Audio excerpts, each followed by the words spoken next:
ba dito? Okay, ito. Pwede raw pabuksan ang mga bank records ni Sara, sabi ni Congressman Ortega. Nakapaw! Nakapaw! Diyos ko po, Rudy. O sige, ito na lang. 6 hours ago. Actually, naniniwala ko dito, no, matagal na. Sinabi na ni Trillanes at saka ni Ombudsman. Kasama to sa kapangyarihan ng Ombudsman na silipin ang mga bank account records ni Sara dahil sa impeachment. Wala nang maraming paligoy-ligoy pa. Diretso sa punto na. Maiksi lang ang komentaryo, pero diretso sa punto. Maraming kuro-kuro. May tiwali, may totoo. Dito, sa puntong diretso tayo. Punto, diretso. Mapigilan kaya ang impeachment? Malabo. Malabong mapigilan ang impeachment.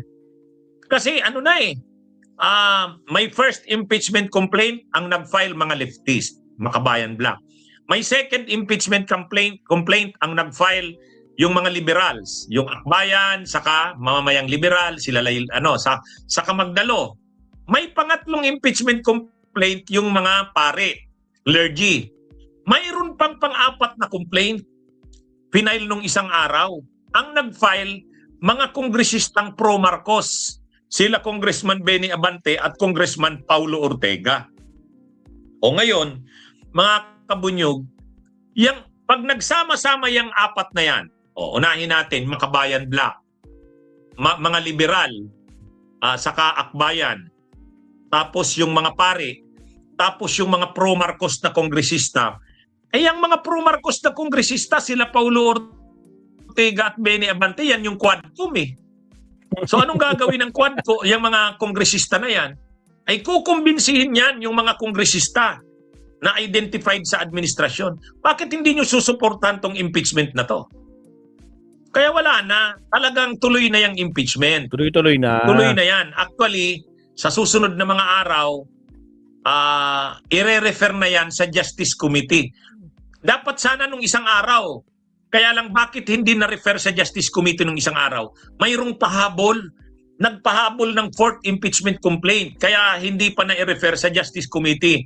Ngayon, importante ba yung pang-apat na impeachment complaint? Yes. Kasi yung pang-apat na yun, yung grupo ng Marcos na yun.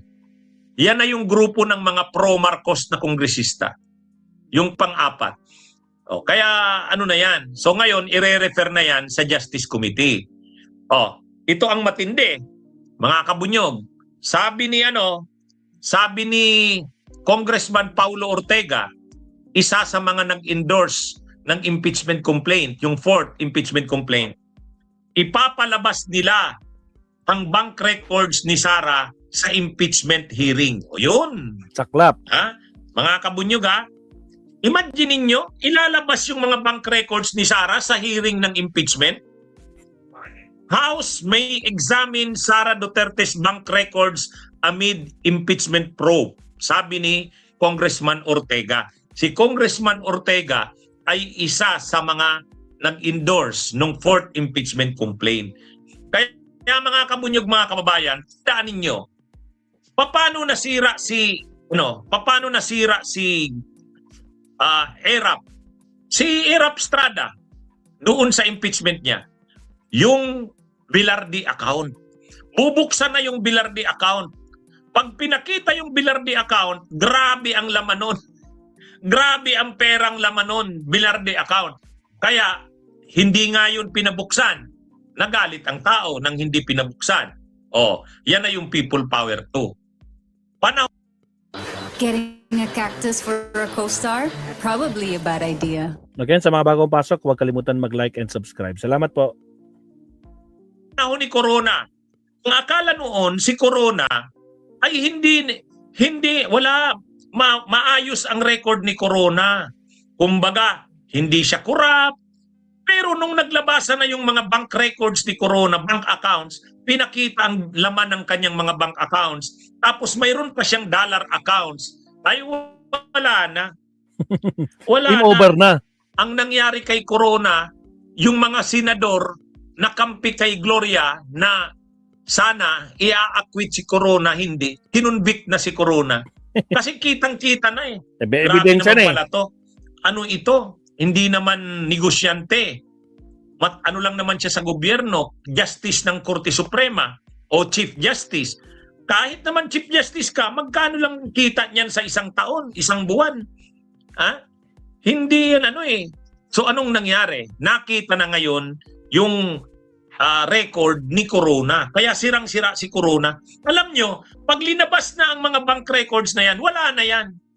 O ngayon si Gloria, sabi ni Congressman si Sara, sabi ni Congressman Paulo Ortega, ipapalabas nila ang bank records ni Sara. Yan. Yan, mga kabunyog, mga kababayan. Ha? Kaya, ito na. Actually, tayo, nakita natin yung confidential funds. No?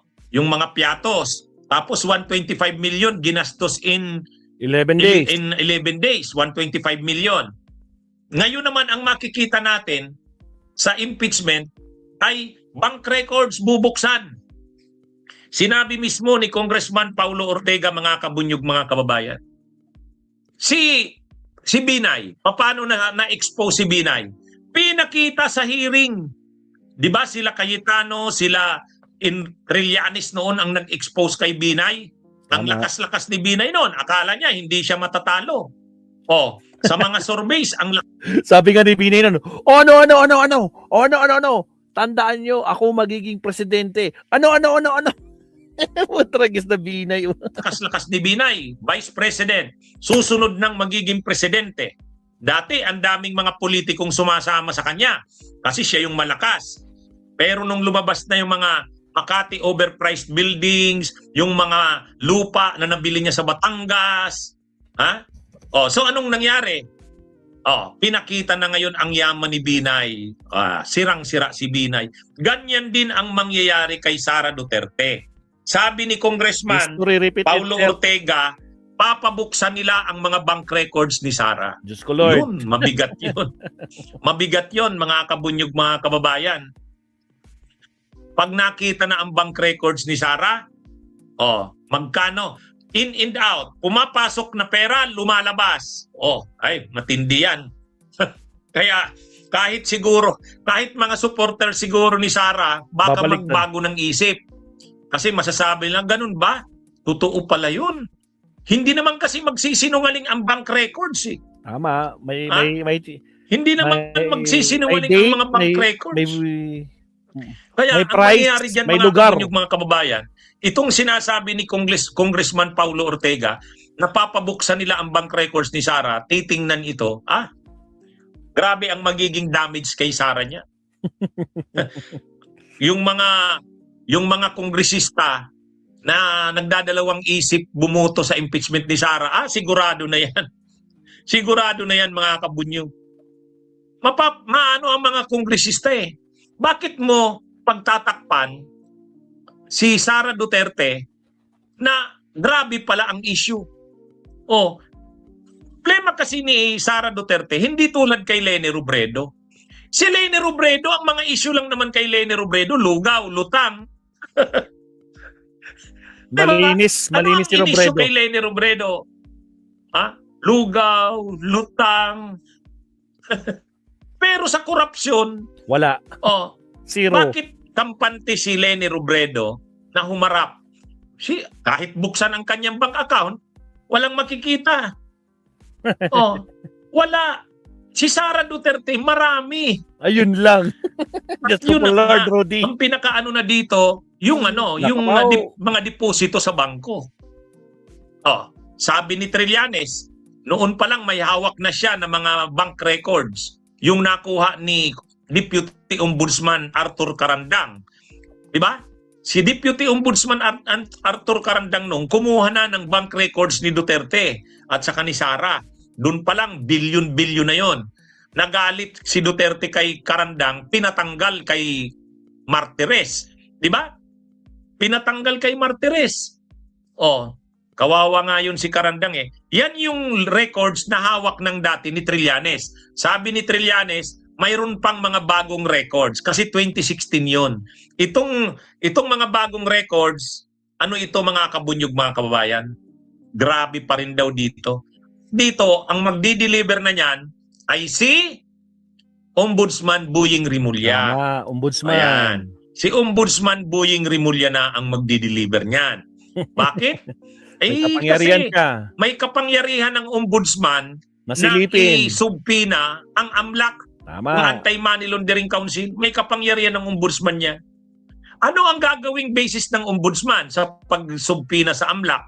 Yung Arte. kasong isinampa nila Trillanes kay Sara Duterte. 'Di ba kinasuhan nila Trillanes si Sara Duterte? Diba? Dalawa na 'yon, plunder, malversation, graft.